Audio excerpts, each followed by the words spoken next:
केरवा के पतावा पे न्योता पे ठवानी न्योता करीना स्वीकार जी। हाँ लिहिनाया रख मोर आदित्य गोसाइया परती के सुन ली पुकार जी।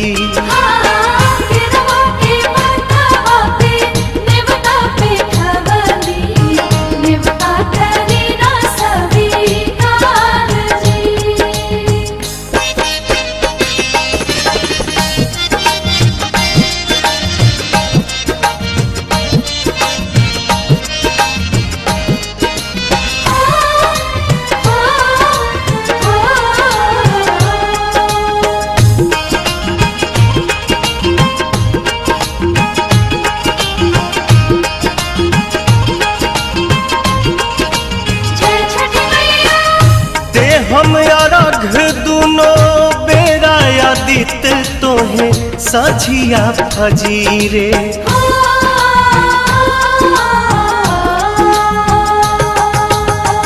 दूसरा अरघ देके मानव आशीष आके गंगा के तीरे।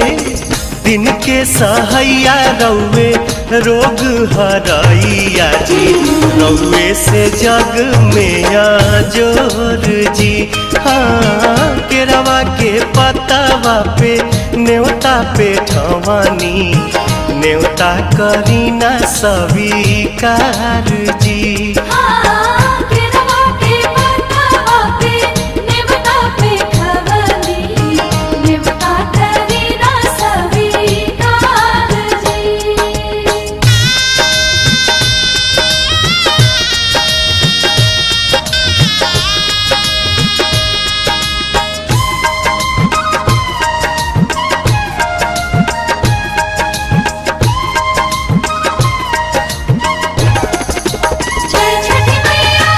नजरी के कोर से करिले अजोर जग रौवे से जागेला।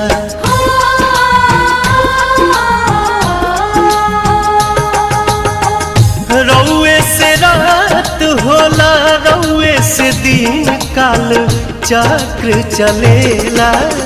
हर साल करब बरत आई छठी घटिया हमनी पकड़ब उपकार जी। हाँ लिहिनाया रघ मोर आदित्य गोसाइया बरती के सुन ली पुकार जी।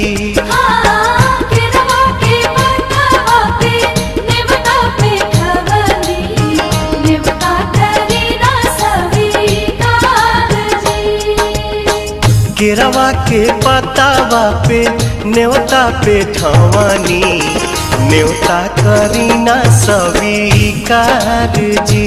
हाँ लिहिनाया रघ मोर आदित्य गोसाइया परती के सुन ली पुकार जी।